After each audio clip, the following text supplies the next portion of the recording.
Bonjour à toutes et à tous et bienvenue pour cette nouvelle vidéo. Je suis Audrey de la chaîne Gigi Stan Sushi. Enchantée si c'est la première fois que vous tombez sur ma chaîne. Vu que je me dis cette vidéo, il y a des chances qu'elle pop-up comme ça et que vous me découvriez comme ça. Vous dites, mais madame, qui êtes-vous? Je ne vous ai jamais vu. Enchantée. Vous me voulez quoi? En tout cas, bienvenue sur ma chaîne. Je fais habituellement des podcasts, des vidéos réactions à des clips K-pop. Je fais également des let's play sur Amour Secret, Eldaria, Logicon et les Sims. D'ailleurs, les Sims, j'aimerais bien que ça reprenne. J'aimerais même faire du Sims 4, vu que je fais habituellement des let's play sur des Sims 2. Et j'aimerais pouvoir faire un peu sur les Sims 4. Bien entendu, il faut aussi que j'ai du matériel pour, donc... c'est prévu, mais ça, ce sera plutôt en live sur ma chaîne Twitch. D'ailleurs, je vous mets le lien de ma chaîne Twitch, vu que je fais tous mes let's play maintenant sur ma chaîne Twitch, donc venez me rejoindre. On discute aussi un peu K-pop après, justement, le let's play. Souvent, ça finit par papoter un peu de tout et de rien. Et justement, étant donné que j'aime papoter un peu de tout et de rien, et que j'aime faire des podcasts, mais qu'en ce moment, certains podcasts que j'aimerais faire, il me faut des recherches et beaucoup de recherches, et que je n'ai pas le temps actuellement d'en faire. Pour pouvoir pallier ce petit souci, je vais faire tout simplement ce nouveau concept, entre guillemets nouveau. Je pense pas être la seule à le faire, je ne crois pas être la seule à le faire. Ce sera le Sushi News, où en fait je vais tout simplement m'exprimer sur des news qui m'ont marqué durant la semaine. Alors je mets des guillemets à marquer, c'est soit des news qui sont plutôt inédites, des news qui ont fait parler, etc. Et je profiterai bien sûr de ces news en fait pour pouvoir parler de certains sujets que j'aimerais faire dans les Sushi s'expriment, donc mon autre concept de podcast. Donc écoutez, asseyez-vous bien tranquillement. On va discuter parce que cette semaine, il y a quand même eu quelques infos, il y a quand même eu quelques dramas. Et je pense que ça mériterait qu'on en parle, en fait, tout simplement. J'espère aussi d'ailleurs que niveau qualité caméra, ça va. Parce que là, j'utilise un logiciel. Donc si je vous voyez que je me tourne un peu ma tête de temps en temps, c'est parce qu'en fait, je regarde mon retour sur mon ordinateur. Et j'ai l'impression que ça bug un petit peu, c'est pas totalement fluide, mais j'espère que ça vous dérangera pas trop. Écoutez, c'est parti pour les premières news, on va parler de Twice. Alors, je pense que vous n'êtes pas passé à côté de cette information-là. Les Twice sont revenus avec Set Me Free. L'album s'appelle Ready to Be. J'ai d'ailleurs fait un unboxing de mes 3 versions, vu que j'ai acheté 3 versions de cet album-là à la Fnac. Et j'ai fait une unboxing sur mon compte TikTok qui va s'afficher à l'écran. Donc, si vous voulez voir cet unboxing avec mes petites photocards, les posters, etc., vous pourrez vous rendre sur mon TikTok. Vous aurez toutes les informations. Donc, les Twice sont revenus avec un nouvel album. Elles avaient déjà fait une pré-release avec Moonlight Sunrise. Moonlight Sunrise avait été d'ailleurs... elles avaient fait des promotions avec Moonlight Sunrise aux États-Unis. Donc elles sont beaucoup apparues sur les shows américains. Et on va pas se mentir, en plus le son est en anglais. Donc elles ont pu faire une bonne petite promotion à l'étranger. Le son a plutôt bien marché. C'était sympathique. Et là, elles sont revenues donc avec Set Me Free, une chanson dans un style un peu plus différent de ce qu'on a l'habitude de voir avec Twice, vu que les Twice nous sont habitués à des concepts un peu plus cute, un peu plus mignons, un peu plus innocents, si je puis dire ça, et des musiques vraiment entraînantes. Là, elles sont revenues avec un concept un peu plus mature, un peu plus assumé, et des chorégraphies un peu plus peps. Et même dans les timbres de voix, on se rend aussi compte que ce n'est plus aussi aigu qu'on avait quand c'était des concepts un peu plus cute, un peu plus entraînants. Là, elle chante avec des voix un peu plus basses, un peu plus sensuelles. Et justement, ça change énormément. Et forcément, c'est assez mitigé avec le public, et surtout avec le public coréen. En fait, là, la news, c'est que les Twice, après une journée, donc après 24 heures dans les charts, elles ont disparu de tous les charts coréens. Voilà, Set Me Free a disparu de tous les charts, ce qui est très rare avec Twice parce qu'elles sont quand même dans l'industrie depuis 2015 et elles ont toujours réussi à se placer assez bien. Leurs musiques ont toujours été catchy, En fait, tout a toujours été fait pour qu'elles restent là et que les fans les soutiennent énormément. Donc ça a été très étrange de voir que le groupe, en tout cas que la chanson, disparaisse des charts aussi vite. C'est pas pour dire qu'il y a tellement de chansons incroyables. Bon, il y a beaucoup de chansons incroyables qui sont sorties, soyons honnêtes, mais c'est du Twice. c'est du Twice, même avec Twice, normalement Twice c'est un peu le bulldozer dans la K-pop avec Blackpink, BTS, elles font vraiment partie des plus gros groupes actuellement, donc c'était assez étonnant de voir qu'en 24 heures, le groupe disparaisse des charts. Et ça a forcément beaucoup fait parler sur les communautés coréennes, et il y a plusieurs teams qui disent que c'est peut-être ci, c'est peut-être ça qui fait que, et c'est de ça que j'ai envie de parler aujourd'hui, parce que je me dis, pour moi, il n'y a pas une raison plus que l'autre. Pour moi, c'est vraiment un mélange de beaucoup de choses qui fait que Set Me Free ne soit pas resté aussi longtemps dans les charts coréens. On va d'abord parler du premier fait, la première supposition, parce que ce sont des suppositions, on ne sait pas si c'est vraiment ça, la première supposition des fans, ou en tout cas des netizens. La première supposition, c'est que les fans coréens sont tout simplement fâchés parce que les Twice ont fait des promotions à l'étranger.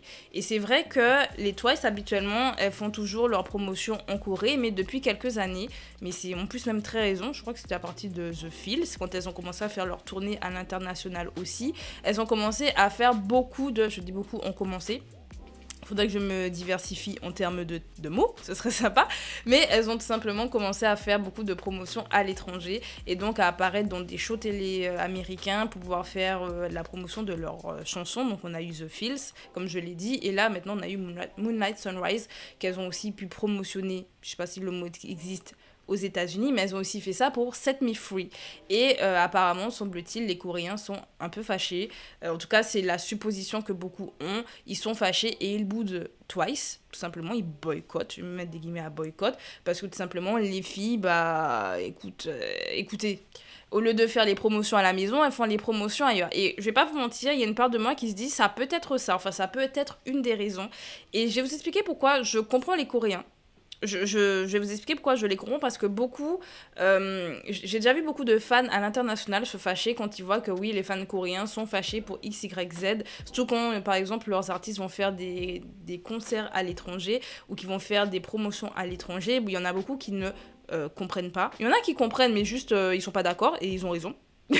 Vous avez raison de ne pas être d'accord, mais on a beaucoup aussi qui parfois ne comprennent pas trop l'attitude du public coréen, et personnellement je le comprends, dans le sens où à la base la K-pop c'est pas fait pour nous. Quand je dis c'est pas fait pour nous, c'est pas fait pour nous à l'étranger à la base.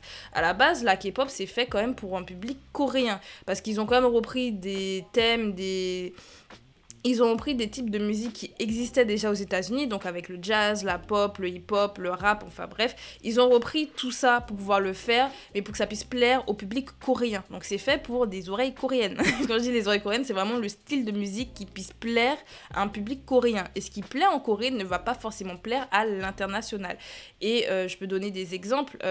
À l'époque, aujourd'hui ça l'est moins, mais à l'époque, le style qui marchait le plus, en tout cas le concept qui marchait le plus, c'était le cute. Voilà, les petits concepts un peu purs, un peu plus mignons. C'était ce qui marchait énormément en Corée, en tout cas avec le public coréen. Et il y avait beaucoup de groupes qui faisaient du cute qui ont marché. Je peux citer A-Pink, je peux citer J-Friends, je peux citer Oh My Girl, même les Lovelyz, elles ont eu leur petit succès. Enfin bref, il y a eu beaucoup de groupes qui faisaient ça et beaucoup de groupes d'ailleurs qui ont débuté avec du cute. Mais ça, on en parlera dans le deuxième point par rapport au, on va dire, flop de Twice dans les charts coréens. Je précise, dans les charts coréens.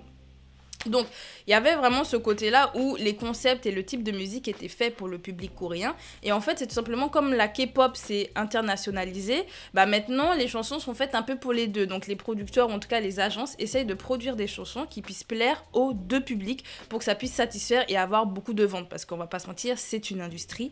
Ils ont besoin de faire de l'argent. Donc, il faut que ça marche. Il faut que ça marche partout, ou en tout cas, que ça marche quelque part. Et c'est vrai que Twice, à la base, c'est plutôt un groupe fait pour la Corée. C'est pas un groupe qui a été fait, enfin la Corée et le Japon, en tout cas la Corée et l'Asie. Pour moi, Twice c'est un groupe qui est fait pour l'Asie en général et qui n'était pas forcément fait pour l'international, parce que des fois on dit international et puis c'est juste l'Asie, mais pour moi c'est vraiment à la base un petit cocon, le public de Twice. C'était fait pour le petit cocon coréen et au pire le cocon japonais. Voilà, c'était pour faire un peu des deux. Sauf que c'est quand même assez récent qu'on les voit justement s'exporter. Ce n'est pas comme si je prends leur groupe sœur ITZY. Les ITZY, elles, avec le style qu'elles ont, elles avaient déjà un style un peu plus international et on n'était pas non plus au même endroit dans la K-pop. La K-pop s'internationalisait déjà quand les Twice ont débuté, c'est vrai, mais pas autant. c'était pas autant que maintenant. Maintenant, c'est tout à fait normal d'avoir des sons en anglais, d'avoir d'ailleurs beaucoup de membres qui parlent en anglais. Dans le groupe de Twice, elles sont pas nombreuses à savoir parler couramment anglais.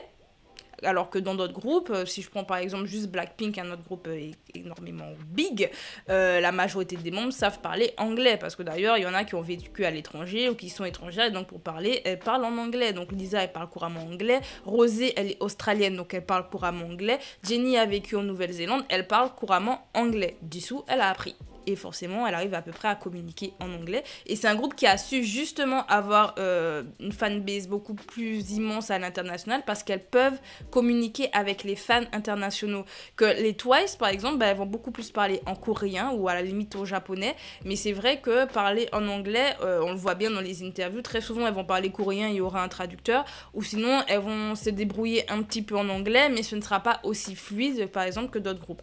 Après, je ne dis pas qu'il faut à tout prix qu'il y ait des membres étrangers ou qui parlent anglais pour qu'un groupe fonctionne à l'international, mais je me dis ça peut énormément marcher ou ça peut beaucoup plus plaire. Genre, je peux prendre BTS, ils avaient un membre qui parlait couramment anglais, RM, et donc forcément c'était plus facile pour les interviews et c'est plus facile aussi pour les fans de pouvoir communiquer. Avoir au moins un membre qui parle anglais, mais c'était pas le cas avec Twice. Ce n'était pas forcément le cas, et c'est pour moi, je pense pas que le groupe avait été fait pour s'exporter aussi loin.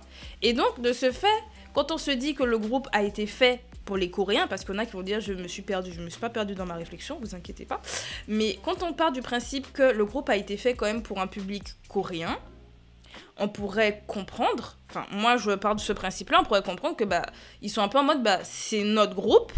Normalement, elles devraient faire des promotions en premier chez nous. Ça ne veut pas dire qu'ils sont contre les promotions à l'étranger, je ne pense pas. Je pense qu'au contraire, le public coréen doit être extrêmement content de voir que leur groupe marche partout.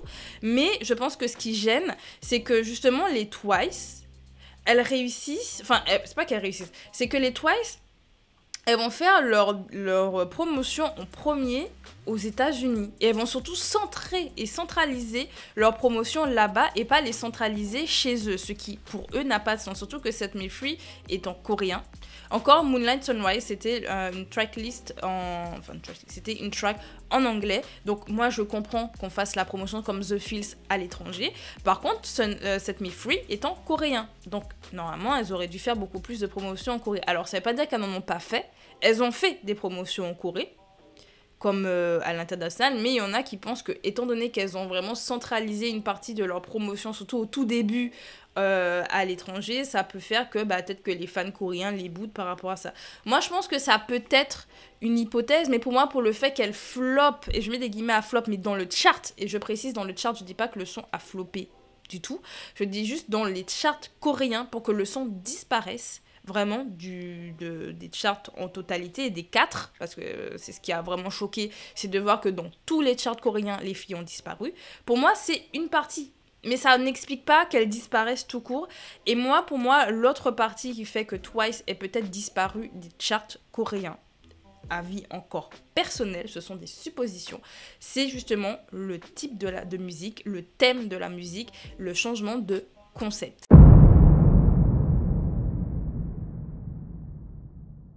Parce qu'on va pas se mentir, un concept c'est extrêmement important dans la K-pop. Chaque groupe qui va débuter aura un concept particulier.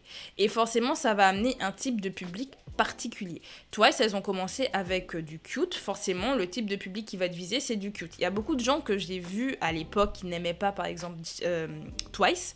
Ils n'aimaient pas ce groupe-là parce que c'était, par exemple, trop cute pour eux. Par contre, ils vont préférer Blackpink parce qu'à l'international, il faut plus être badass, plus être sexy, un peu plus assuré. C'est ce qui va beaucoup plus marcher avec nous. Moi, je préfère le cute. Je vous le dis. Je préfère le cute. Mais je sais qu'à l'international, c'est pas ce qui marche, justement. Le cute, ça marche beaucoup plus en Corée, ça a beaucoup plus marché au Japon, en Asie en général, mais ça ne va pas forcément marcher en Europe, aux États-Unis, enfin en Amérique. Ça marchera un peu moins chez nous. Et donc, c'est vrai que je peux prendre d'autres exemples. On va prendre un exemple de groupe qui a commencé avec certains concepts et qui ont arrêté. Je peux prendre les Dreamcatcher. Les Dreamcatcher, avant qu'elles s'appellent Dreamcatcher, quand elles étaient les mix. Quand elles étaient les mix, à la base, bah, elles ont commencé avec du cute, mais le public n'était pas vraiment là, le succès n'était pas au rendez-vous. L'agence a décidé de les rebrander, de rajouter des membres et de changer leur concept pour avoir un concept d'horreur. Et ce concept a beaucoup plus marché parce que c'était différent et ça apportait un certain public. Ça veut pas dire que tout le monde aime Dreamcatcher. Moi, j'aime Dreamcatcher, je le dis, j'aime beaucoup.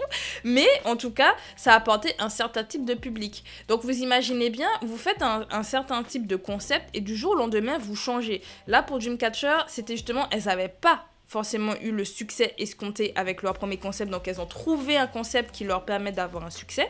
Ben, il y en a d'autres où parfois ils ont connu un succès avec un type de concept, elles vont tout changer ou ils vont tout changer et justement là le succès va être un peu plus mitigé et je pense par exemple au groupe Weekly, groupe que j'ai adoré à leur début, que j'ai beaucoup aimé le côté justement cute parce qu'on est arrivé à un stade où tous les groupes qui débutaient faisaient du girl crush et je vais pas vous mentir, moi j'étais fatiguée. Et je vous dis, j'aime le cute. Donc moi, pour une personne qui aime le cute et qui voit que ça a un peu disparu, j'étais un peu triste. Mais Weekly, elles sont venues, elles ont dit non, nous on revient avec le cute, surtout qu'elles étaient dans l'agence, alors je dis étaient.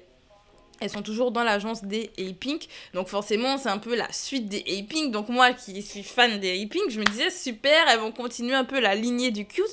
Non, elles n'ont pas fait ça l'année dernière, elles n'ont pas fait ça en 2022, elles sont venues avec Venpara.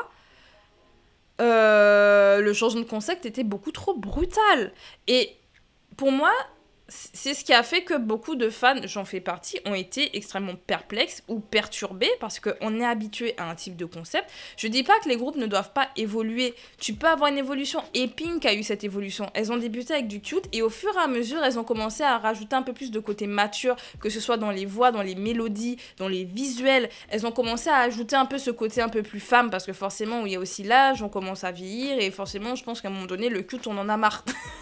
Je pense qu'à un moment donné, t'as 25 ans, tu te dis, j'ai été cute assez longtemps, on peut peut-être commencer à changer, on approche de la trentaine, on peut être un peu plus femme, je pense qu'on peut, mais il faut accompagner le public, parce que le public aussi, il vieillit avec nous, et donc, c'est normal, à un moment donné, que tu changes petit à petit de concept, mais si tu changes d'un coup, alors qu'en plus, le concept de base que tu avais marchait énormément, là, c'est sûr, tu te tires une balle dans le pied. Et Twice, elles sont pas non plus totalement dans ce changement de concept beaucoup trop brutal, mais il y a quand même ce changement de concept. C'est-à-dire qu'elles ont quand même commencé avec du cute un peu teenage, pour après, elles ont commencé à prendre vraiment un peu plus en maturité à partir de environ 2019, quand elles sont revenues avec Fancy. Fancy, c'était 2019 ou 2020 ? Je sais plus.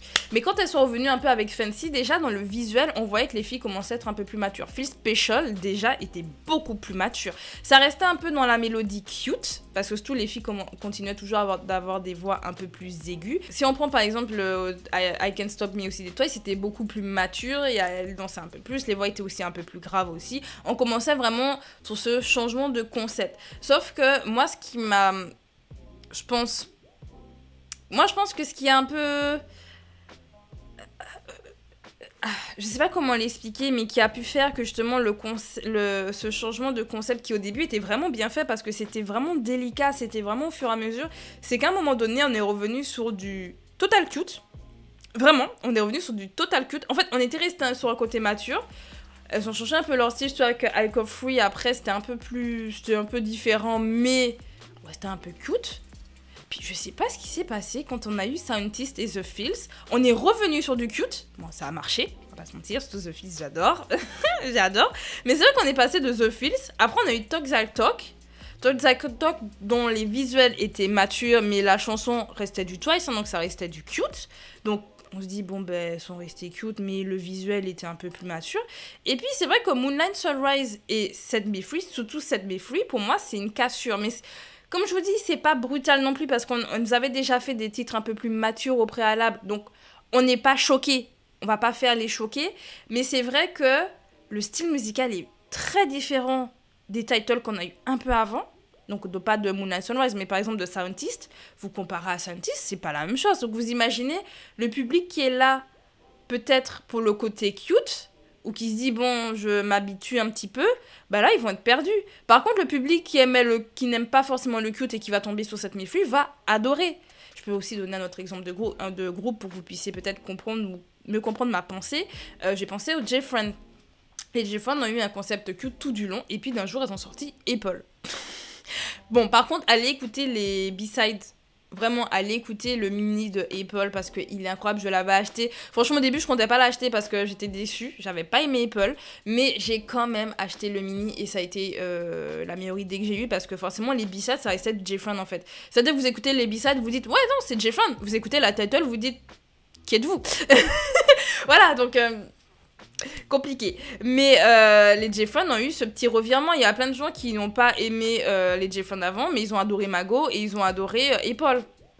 Pourtant, c'est pas le style J-Fan de base, ça a apporté un autre type de public. Donc ça veut pas dire que parce que tu changes de concept, tu vas forcément et que tu vas perdre un public, que ça veut dire que tu vas flopper obligatoirement. Tu peux perdre un public mais en gagner un autre à côté et avoir aussi on va dire la part que tu as perdue, tu vas récupérer cette part ailleurs. C'est possible. Mais pour moi, par rapport au Twice et au fait que ça ait floppé peut-être dans le chart coréen, pour moi, c'est vraiment ce côté où la musique était différente. Avant, elles avaient des sons beaucoup plus catchy, beaucoup plus entraînantes. Ça restait en tête, beaucoup plus mignonne, etc. Forcément, ça monte vite dans les charts parce qu'on fait qu'écouter. Moi, je pense à New Jeans, par exemple, avec leur type de musique. C'est dans les hauts des charts parce qu'on utilise beaucoup sur TikTok. C'est des musiques qui vous restent en tête. Vous l'écoutez une fois, c'est fini, c'est dans ta tête. Et je me dis peut-être que par rapport à Set Me Free, ça a peut-être perdu un peu ce côté catchy. Même si en vrai ça reste en tête quand même, là le Set Me Free est dans ma tête, je vais pas vous mentir, je ne l'ai pas. Depuis que moi j'ai fait ma vidéo réaction, parce que oui, j'ai fait une vidéo réaction à Set Me Free, je vous le mets dans le. Alors, petit i, je crois que ça sera par là, parce que comme je suis en train de filmer avec mon logiciel, non, c'est par là, je sais plus. Petit i quelque part, j'ai fait une vidéo réaction à Set Me Free, et j'ai fait aussi une vidéo réaction à Moonlight Sunrise, donc vous pourrez aller voir.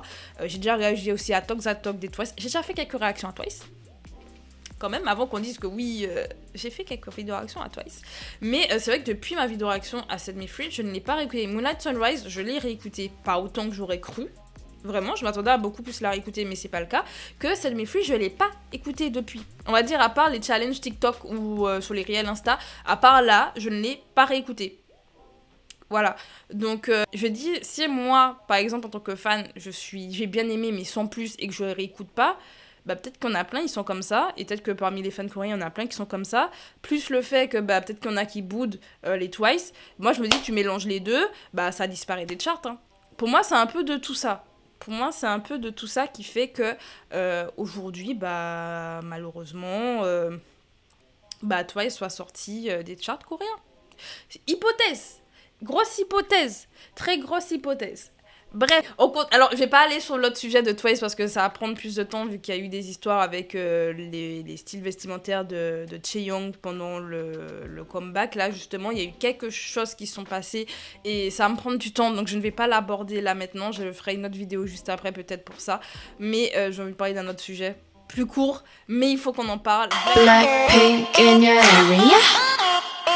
Blackpink revient, c'était déjà... De toute façon, tout le monde savait qu'elles allaient refaire une tournée et qu'elles allaient passer par l'Europe. On l'avait déjà présupposé et ça a été confirmé. Elles vont passer sur Paris, je crois que c'est le 15 juillet, si je dis pas de bêtises. Mais elles repassent en tout cas mi-juillet en France. Et c'était déjà venu en décembre de l'année dernière, 2022. Et là, elles reviennent en 2023 pour leur petite tournée. Donc franchement, les gars, allez-y. Toutes les places, je crois, vont être vendues là. Au moment où je parle, peut-être qu'au moment où vous verrez cette vidéo, les places sont déjà vendues, je sais pas. En tout cas, on a eu un aperçu des prix. En plus, c'est au Stade de France. J'ai oublié de le préciser parce que ça a beaucoup fait parler. Il y avait aussi beaucoup cette guéguerre parfois entre certains fans. Je ne dirai pas le nom des fandoms parce qu'on va attraper ma veste, mais vous savez peut-être de quel fan je parle. Mais il y avait certaines fans qui étaient en mode, parce que j'ai vu des tweets passer en mode ouais non mais vos Blackpink là, ils passeront jamais au Stade de France. Eh ben voilà, c'est chose faite. Les Blackpink passent au Stade de France. Donc moi j'aime bien rajouter cette news parce qu'en fait moi ça me fait plaisir de voir un groupe de féminins qui réussissent autant, parce que soyons honnêtes, en France on préfère les groupes masculins. Parlons français, en France les gens préfèrent les groupes masculins. Il y a beaucoup plus de succès avec les groupes masculins que les groupes féminins. Faut dire les choses, moi je vois beaucoup plus de fans de boys group que de girls group. Genre j'ai l'impression qu'en tant que fan de girl group, on est invisible, on n'existe pas. J'ai l'impression qu'on n'existe pas. Mais les boys groups marchent beaucoup plus, je mets des guillemets, à plus, j'ai l'impression, en France. Et là, voir un groupe féminin qui réussissent autant, mais à l'international et même en France. Moi, ça me fait plaisir qu'elles aillent au stade de France, même si je stanne pas Blackpink, j'ai beau ne pas les stanner, je suis contente quand des femmes réussissent. Et donc, comme j'ai dit, elles sont au stade de France, mais on a quand même des prix qui sont plutôt abordables par rapport aux derniers souvenirs qu'on avait de leur dernier concert avec les places à 1000 balles. Moi, je me suis dit, oula, j'ai peur un peu des prix des places, mais en vrai, ça va. Moi, je vous dis, j'ai vu les prix, je me suis dit, mais moi-même, je me serais pris une place. Je pourrais pas, parce que logiquement, je suis aux mêmes dates. En fait, moi, je suis dans un autre pays, donc c'est mort. Je suis dans un autre pays et même pas dans une grosse ville, donc c'est un peu mort. Et puis, j'ai un autre concert, en fait, donc voilà. Mais si vous voulez aller voir Blackpink, les prix sont à peu près abordables. Je crois le plus haut prix qu'on a, ça doit être 180 €. La place, je crois, est-ce que c'est pas en catégorie 1? Alors attendez, je regarde. Ouais, la plus petite place, le plus petit prix actuellement, c'est la catégorie 6 à 68 €. Alors après, je pense que tu vois pas des masses, mais c'est pas mal. En fait, la plus grosse place, c'est à 227 €. Et c'est le argent, et je pense que tu vois quand même pas mal. Et 227, déjà, pour moi, on est bien. Et la catégorie 1, 183 €. Franchement, je vous dis que pour moi, ça va en termes de prix, parce que quand je pense par exemple au Music Bank, j'ai pris une catégorie 1, je crois que c'était dans les mêmes eaux que la catégorie 1 là, quoi. Donc ça va. Franchement, je trouve que ça va. En termes de prix, je m'attendais à pire, et je trouve que franchement, ça va encore. Donc, si vous voulez avoir vos places, les gars, allez-y, foncez, allez voir Blackpink, amusez-vous, profitez pendant qu'elles sont encore à la YG. Parce que on ne sait pas le futur du groupe. D'ailleurs, aussi, autre nouvelle par rapport à Blackpink. Blackpink in your area. Jisoo nous a aussi donné un peu le concept vidéo. Je mettrai peut-être un extrait parce que vraiment, elle est incroyable. Déjà, on avait des concepts visuels en photo qui étaient super beaux. De toute façon, Jisoo, elle est incroyablement belle. Mais là, le visuel dans le teaser vidéo, franchement, incroyable. Franchement, incroyable. Et puis, je sais pas si on va rester vraiment ce côté traditionnel dans la chanson. J'espère bien, avec la voix de Jisoo, ça se marierait super bien. Donc, je suis curieuse de voir ce que ça va donner. Est-ce que vous attendez son comeback avec impatience? Je pense que oui. D'ailleurs, si je dis pas de bêtises, elle a eu...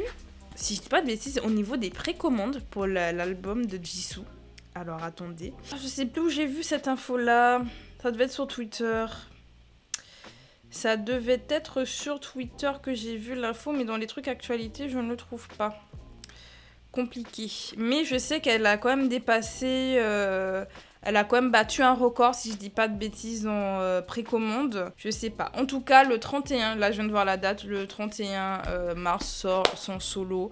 Donc écoutez, on sera là pour pouvoir l'encourager. Je ferai peut-être une vidéo réaction d'ailleurs pour ça. Donc stay connect, stay tuned comme on dit. C'est stay tuned. Compliqué l'anglais. J'essaie de faire de l'anglais alors que... Bref, en tout cas, on va achever donc cette vidéo comme ceci. C'est le premier test de Sushi News. J'espère que cette vidéo vous aura plu. Ce sera vraiment... En fait, c'est un peu un mélange entre un Sushi s'exprime parce que je donne un peu mon avis sur certaines choses et en même temps, je parle des actualités. Donc, je trouve ça sympa de pouvoir mixer les deux parce que ça me fait quelques recherches sans avoir trop de recherches et en même temps, ça fait une vidéo chill. Vous pouvez vous poser et après, on peut en plus débattre tranquillement en commentaire d'ailleurs par rapport à tout ça. D'ailleurs, dites-moi selon vous pourquoi Twice a quitté les charts coréens. Est-ce que pour vous c'est juste le concept qui a changé, qui a pas plu? Est-ce que pour vous c'est juste que les fans coréens boudent Twice? C'est possible aussi que ce soit que ça, hein. Moi je vous ai donné mon opinion par rapport à la chose. Je dis pas que j'ai la vérité absolue. Donc dites-moi ça en commentaire. Pensez à liker si vous avez aimé la vidéo.